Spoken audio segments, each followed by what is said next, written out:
Did you just block out Jared Goff's first season altogether like it never happened? I did block. And he blocked out last season also. It's not like Jared Goff is bombing down the field. Like, the knock on Jared Goff, while he had a great season last year, was that the talent around him. He throws short passes. They make it a big play. Throwing a screen pass, like just about anybody. Maybe we can't throw an NFL screen pass, but an NFL quarterback can throw an NFL screen pass, and that was their best play, the screen pass. But realistically, I mean, if you actually look at the numbers, his deep ball was as effective as any quarterback in the league this last year. And so he threw the deep ball and he dumped off the ball. And the credit to those deep balls often go, like, you watch those games, it goes to McVay, as you said before. The schemes are open up. There are people running, as we say in football, butt naked down the field. So it's Jimmy G's talent. It's not Kyle Shanahan. It's Sean McVay's talent. It's not Jared Goff.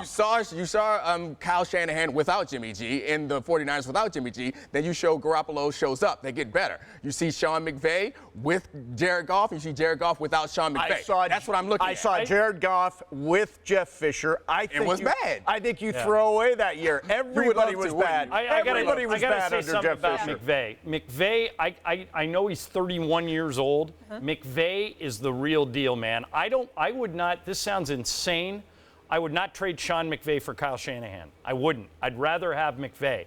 You just watch this guy work, Neek, and you look at him, and he's one of these guys that's just doing what he was born to do. I don't know if anybody saw the HBO Real Sports profile on him last night that Bryant Gumbel had. Gumbel just nailed it. This is a guy that's at the facility every day at 4 in the morning. He openly admits he has no other interests. You know, he's just showing up at the football field, and he's all in 100%. And he took him from the worst offense, the fewest points in the NFL, to number one, 32-1 last year. All so that he's with just a getting mediocre better. quarterback. So I'm on board with a mediocre quarterback. I'm all in on McVay. You guys are completely glossing over the Green Bay Packers. Is that because of lack of talent? Because this guy Aaron Rodgers, he's pretty good, and he's back. He's not bad. I'm sorry. I want to apologize. I want to apologize to Aaron Rodgers, the Green Bay Packers, the NFL, ESPN, because you're absolutely right. Aaron Rodgers, as soon as he is healthy, they become the NFC favorites. I'm not sure I would pick against. Wait a minute. We talk about weapons. Where are his weapons? Where have they ever been? It's not like they've ever been stocked. Like, Jordy Nelson is probably the best weapon he's had in a while. And he was out for much of Aaron Rodgers' last couple of seasons, and he still played tremendously well. Aaron Rodgers is that good that he moves them.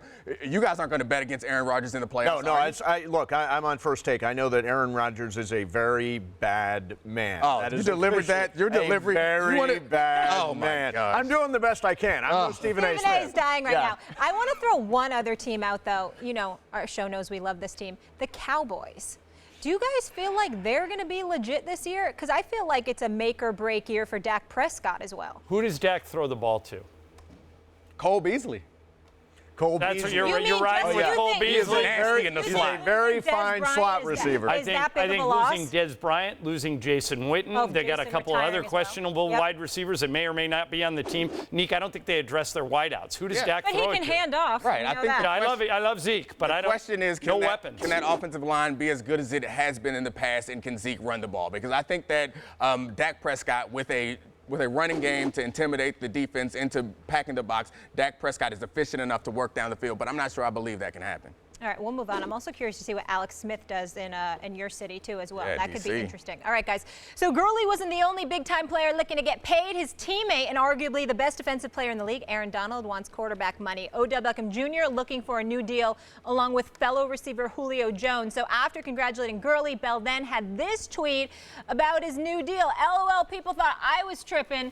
Dominique, who should get paid next? Because that's some serious talent I just mentioned. Well, I think that Le'Veon Bell is the best running back in NFL, and he has been for quite some time. If what Gurley did last year was enough to get him paid, obviously Le'Veon should be paid also, but he's already signed the franchise, so it can't be him. So I'm going to say Odell Beckham Jr. What he has meant to that offense, and you can see the difference between the team with Odell and the team without Odell. Understand that he's not a quarterback, but we need to break ourselves of this position-specific thinking. His impact on that offense is as great as having a good quarterback. You see, when he plays, they're 21-1, I believe. When he doesn't play, they're 5-12. He means a lot to that team. Well, I hate to be Rams-centric here. Aaron Donald must be paid. Aaron Donald is the best player that the Rams have at this moment. And he wants to be paid not just as a defensive player, and you mentioned position doesn't matter. He wants to be paid like a quarterback, and he's absolutely earned it. We talked to Les Snead yesterday. It's clear that there's something afoot. It's clear that they're moving towards a deal, but he absolutely must be paid, as opposed to being stuck with this 5-year option of $8.9 million. All right, I'm not even sure I believe my own argument here because I'm fascinated by this story, but I think it's Julio Jones. You know, Julio is asking for a new contract when he still has 3 years left on his old one. I completely understand the Falcons' position. If the Falcons say, look, we're not going to pay you, live up to your contract, we're going to fine you every day you're not here, I completely understand that position. But let's look at the big picture. They can't win a Super Bowl without Julio Jones. Julio Jones has proven that he is Matt Ryan's biggest weapon. Mace, you were at the playoff game last year when the Falcons beat the Rams in the Coliseum. Thanks, Farrell on Cooper. A Julio Jones touchdown. Neek, they can't guard this guy. I don't. He makes you readjust your entire defense.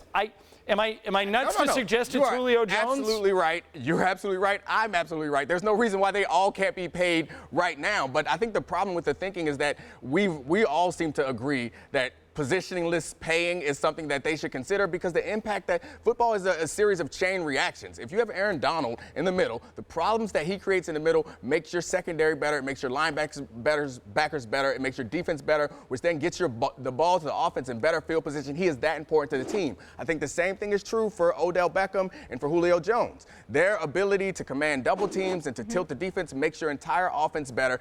To throw a slant to Odell Beckham and you might get 45 yards, it makes your quarterback But this is a better. terrible precedent. I mean, you can't start reopening contracts. Right. That's where I don't know if I'm right. The next guy is always going to make more than the last guy at his position. It's a matter of timing. Of course, the next wide receiver that gets paid is going to make more than Julio Jones. The market dictates it.